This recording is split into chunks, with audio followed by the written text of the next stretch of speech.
बेटी की परवरिश। जिंदगी किसी को किस मोड़ तक ला सकती है। एक दिन कविता अपने पति से कहती है, कौन है ये बच्ची, बताते क्यों नहीं, क्यों लेकर आए हो इसे यहाँ? कविता, ये मेरी बच्ची है। माँ पापा मेरी शादी शिवानी से करने के लिए मान नहीं रहे थे, लेकिन मैं उससे बहुत प्यार करता था। अब वो इस दुनिया में नहीं है, लेकिन सन्निका की जिम्मेदारी मेरी है, इसे मैं अपने पास ही रखूंगा। कविता ये देखकर सुनकर सन्न रह जाती है। कैसी बात कर रहे हैं आप? लोग क्या कहेंगे? मैं कैसे इस बच्चे के साथ जीवन चलाऊंगी? देखिए, इसे देखकर मुझे टेंशन हो रही है। आप इसे ले जाइए यहाँ से। मेरी भी तो बेटी है, मैं उसका हक कैसे मार दूं? दिनेश कविता को किसी तरह समझा लेता है। देखो सन्निका, ये आज से तुम्हारी माँ है, इन्हें तुम्हें माँ कहना है। कविता को तो सन्निका को देखना भी गवारा नहीं है, फिर वो उसकी माँ कैसे बन पाती? और शायद दिनेश भी ये हकीकत जानता था। कुछ साल बाद देखिए, अब राधिका बड़ी हो गई है, उसके लिए किसी अच्छे घर का रिश्ता देखिए ना। शादी तो करवानी है ना? हाँ, लेकिन सन्निका उससे बड़ी है, पहले तो उसकी शादी तय करेंगे ना। जमाना जानता है कि वो एक नाजायज लड़की है, कोई उससे शादी क्यों करेगा? ऐसे भी आता है क्या उसे जो कोई उसे अपने घर की बहू बनाएगा? तभी वहाँ सन्निका आ जाती है। पापा, मुझे स्कॉलरशिप मिल गई है, आगे का सारा खर्चा यूनिवर्सिटी वाले उठाएंगे। मैं कल ही वहाँ हॉस्टल में शिफ्ट हो रही हूँ। लो, सुना दिया ना फैसला। अरे अब क्यों शिफ्ट हो रही हो? पहले ही हो जाती शिफ्ट। दुनिया में यूं कालिक तो ना होती हमारी। क्या यार कविता, एक तो खुशी की बात है कि लड़की को कुछ आगे बढ़ने पढ़ने का मौका मिल रहा है, लेकिन नहीं, तुमको तो केवल ताना मारना ही आता है। जाकर देखो शिवानी क्या कर रही है। अरे हाँ, मैं शिवानी को दूध देना भूल गई, वो कैसे उठेगी? कविता को ये सुनकर गुस्सा आ जाता है। हाँ हाँ, अपनी किताबों से फुर्सत मिले तब ना। मेरी बेटी ना कुछ खाए ना कुछ पिए, यही तो चाहती हो तुम। सन्निका, जिसने कभी कविता से बात ही नहीं की थी, क्योंकि वो उसे हमेशा कोसती, वो वहाँ से बिना कुछ कहे निकल जाती है।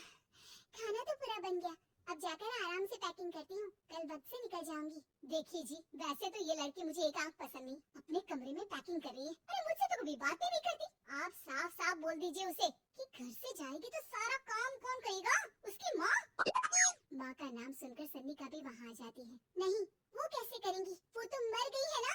उस मनहूस औरत को मेरे घर में याद करने की कोई जरूरत नहीं है, समझी? वैसे भी ना होते हुए भी तेरी शक्ल में लगता है कि वो हमारे बीच में ही है हमेशा से। तो ठीक है ना, जब जा रही हूँ तो क्यों प्रॉब्लम हो रही है आपको? सन्निका घर से निकल रही थी। कविता ना चाहते हुए भी सन्निका को रोक लेना चाहती थी, और वजह थी सिर्फ उसकी सोशल लाइफ का डिस्टर्ब हो जाना। किटी में कविता की सहेलियाँ कहती हैं, क्या बात है, तुम परेशान सी लग रही है, सब ठीक तो है ना? क्या हुआ, उस सन्निका ने फिर कोई तमाशा किया क्या? अरे नहीं नहीं, चली गई, वो तो ऑक्सफोर्ड की कोई एनजीओ है, उसकी स्कॉलरशिप मिली है। मेरा भाई बता रहा था कि उसका तो फ्यूचर ब्राइट है। अरे चल ना, तुझे क्या, तेरा तो पीछा छूटा उससे। अरे कैसे क्या नहीं, घर का सारा काम करती थी। इसकी छोटी बेटी को भी तो उसी ने संभाला था, याद है? उसकी छोटी बेटी का जो केस हुआ था, वो भी अपने सर ले लिया था। हाँ, तो बदले में सारा खर्चा भी तो हम लोग ही उठा रहे थे ना। और पता है, वो मुझसे बात भी नहीं करती, जैसे पता नहीं मैं ही उसकी माँ के मरने के लिए जिम्मेदार हूँ। अरे खुद को क्यों दोष दे रही है? तूने जो किया शायद कोई नहीं करता। कविता को समझ में नहीं आ रहा था कि उसके साथ ऊपर वाले ने ऐसा क्यों किया। वो शाम को घर आती है। आज तो बहुत खुश होगी तुम, एक बला से छुटकारा मिला ना तुमको। बेचारी की जिंदगी नरक बना कर रखी थी। वो तो कहते हैं ना, ऊपर वाला सब देखता है। देखो, चुन लिया उसने अपना रास्ता। कविता का मन तो करता है कि वो पति को सब कुछ सुना दे, लेकिन सामने सास खड़ी होती है। ये तो है, बेचारे को खाना बनाने से लेकर घर के सारे काम करने पड़ते थे। बाहर का भी कोई काम होता है तो वही देखती। अब देखते हैं घर का काम कैसे होता है। तभी कविता की बेटी उसके लिए चाय लेकर आ जाती है।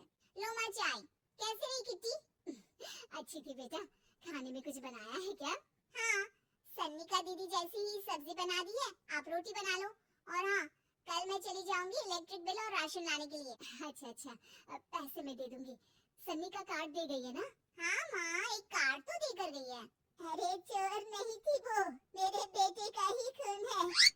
पता नहीं कितना घमंड भरा है इसमें। अरे छोड़ो ना माँ, जिसको जो बनना था वो बन ही जाएगा। अच्छा माँ, कल चलना है उसके कॉलेज में, सभी पेरेंट्स को बुलाया गया है। अब कविता तो जाने से रही, तो हम ही साथ चलते हैं। हाँ बेटा, उस दिन माँ की बेटी का है ही कौन, अब क्या था, कविता का गुस्सा फूट पड़ता है।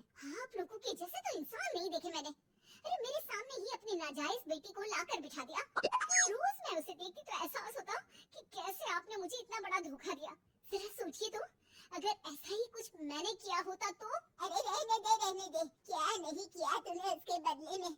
उस मासूम के साथ क्या क्या करती थी सब जानते हैं हम। अरे छोड़ो ना माँ, ये तो एक बात लेकर बैठ जाती है। चलो सोने चलते हैं। अगले दिन दिनेश और उसकी माँ सन्निका के कॉलेज में जाते हैं। कैसी हो बेटा, मेरा नाम रोशन करना।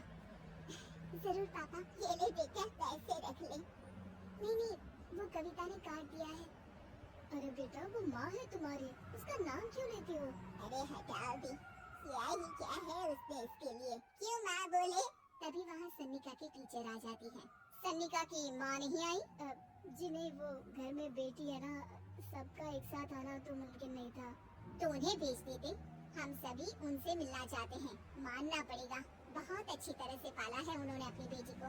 क्या घर का काम, क्या बाहर का, कॉन्फिडेंस तो कूट कूट कर भरा है। पैसे रुपये के लिए भी इसे किसी का मुंह नहीं देखना पड़ता। स्कूली शिक्षा भी लाजवाब है।